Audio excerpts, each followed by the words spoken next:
کے بلند ترین پہاڑی سلسلوں کے درمیان واقع وادی ہنزا اپنے دل فریب اور دیدہ زیب قدرتی نظاروں کی وجہ سے نہ صرف مقامی بلکہ غیر ملکی سیاحوں کے لیے بھی کشش کا باعث ہے۔ یہ وادی ہنزا نگر کے معروف بلتیت قلعے کا ایک منظر ہے۔ مقامی افراد کے مطابق قریباً 800 برس قدیم یہ تاریخی قلعہ ابتدا میں دفاعی مقاصد کے لیے استعمال ہوتا رہا۔ قلعے میں موجود ان کال کوٹھریوں میں ریاست مخالف عناصر کو پابند سلاسل بھی کیا جاتا تھا۔ مقامی گائیڈ کے مطابق 15ویں صدی عیسوی میں سکردو کی شہزادی ہنزا کے شہزادے سے شادی کے بعد جہیز میں کاریگروں کی ایک فوج بھی لائی، جنہوں نے دن رات محنت کے بعد قلعے کو ایک نئی شکل دی۔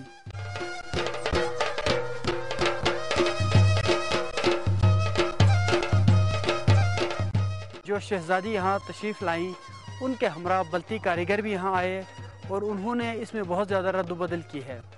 بلتستان کا ثقافتی اور سماجی تعلق ماضی میں لداخ کے ساتھ کافی زیادہ رہا ہے، اسی وجہ سے تبت کے تعمیر کے اثرات لداخ پہنچے ہیں اور وہاں سے بلتستان اور پھر ہنزا۔ تو یہ قلعہ تبت کے طرز تعمیر سے کافی حد تک اثر پذیر ہوا ہے۔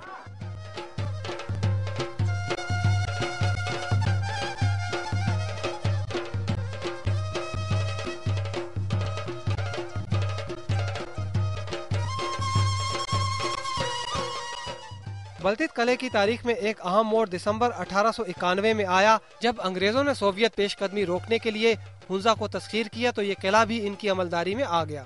1945 کے بعد ہنزا کے راجہ نے اپنی رہائش گاہ تبدیل کی تو قلعہ ویران ہو گیا۔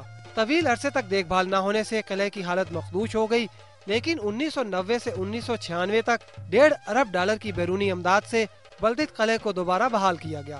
بحالی کے بعد سیاحوں کی توجہ کا مرکز بننے والے اس تاریخی قلعے میں اکتوبر 2005 کے زلزلے کے بعد سیاحوں کی آمد کم ہو گئی۔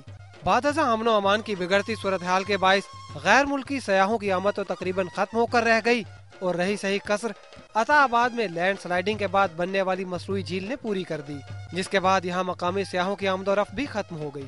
ڈومیسٹک ٹورزم ہے وہ ہمارا ساتھ دے رہا تھا اس اکانومی کو اور ہمارے اس قلعے کو سسٹین کرنے کے حوالے سے، لیکن بعد میں جب سے یہ لینڈ سلائڈنگ کی وجہ سے عطا آباد جھیل بنی ہے، اس کی وجہ سے ڈومیسٹک ٹورزم بھی آلموسٹ ایکسٹنکٹ ہو گئی ہے۔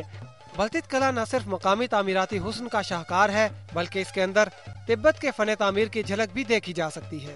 مقامی افراد کا کہنا ہے کہ ملکی اور غیر ملکی سیاحوں کو اس تاریخی قلعے کی سیر کی ترغیب دلانے کے لیے حکومت مؤثر مہم چلائے تو نہ صرف یہاں سیاحت کو فروغ ملے گا بلکہ عالمی سطح پر پاکستان کی تاریخ کا ایک روشن پہلو بھی اجاگر ہوگا۔ اسد ملک، سما، بلتیت قلعہ، وادی ہنزا نگر۔